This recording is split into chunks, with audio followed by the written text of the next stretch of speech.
kalima batal puasa bulan Ramadan. Bocor bulan Ramadan aya opat hukumna hiji wajib. Anu kahiji mah wajib ngabocorkeun puasa Ramadan teh. Ulah henteu dibocorkeun. Ulah dituluykeun puasa teh. Saha cara awewe anu head rejeung nipasna ta awewe keur puasa Ramadan efek teh ujug-ujug head atawa nipas.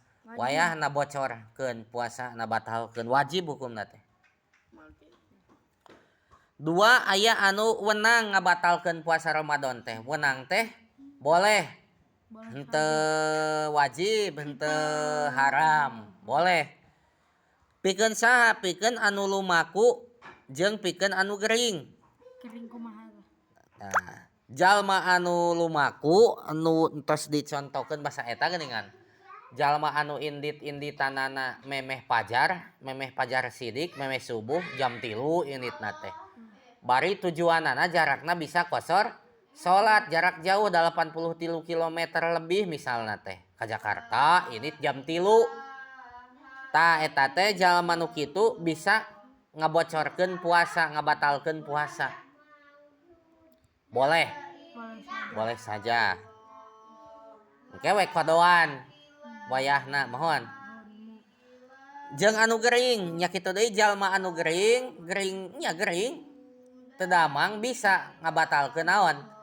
Puasa engke geus cager kodoan sakira-kira ku puasana geringna matak ieu mah batalkeun we. Matak kacida geringna lamun puasa batalkeun. Engke geus cager wayahna kudu dikodoan.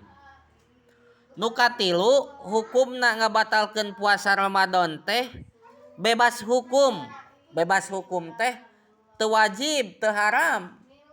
Teu ieu mah disebut boleh henteu, disebut wajib henteu, disebut haram henteu. Bebas ieu mah. Nyaeta jalma anu gelo, tah jalma anu gelo mah bebas hukum. Teu kahukuman ngabatalkeun puasa teh. Bae da naon? Da gelo. Opat hukumna ngabatalkeun puasa bulan Ramadan teh aya anu haram. Nyaeta gambaran ngahirkeun kana kodok Ramadan sarta imkan hengke hingga beakeun waktuna. Tanu ayeuna mah hukumna ngabatalkeun puasa Ramadan teh naon? Haram. Gambaran naon? Gambaran kieu ya. Deal teh ngodoan puasa bulan Ramadan da barito teh aya anu teu dipuasaan da gering atawa lumaku. Ala barito teh teu puasa urang teh sapoe bulan Ramadan teh. Rek dikodoan cek saha teh. Tak eta ngodoanana teh wajib. Tah haram dibatalkeun ngodoan puasa nu eta so teh lamun eueuh deui waktu. Lamun eueuh deui waktu kumaha? Lamun ayeuna puasa kodok Ramadan eta dibatalkeun ku deal, maka isukan mah kaburu datang bulan Ramadan nu anyar. Misalna teh tah puasa ngodok Ramadan nu eta haram dibatalkeunana wayahna. Kuduna paham?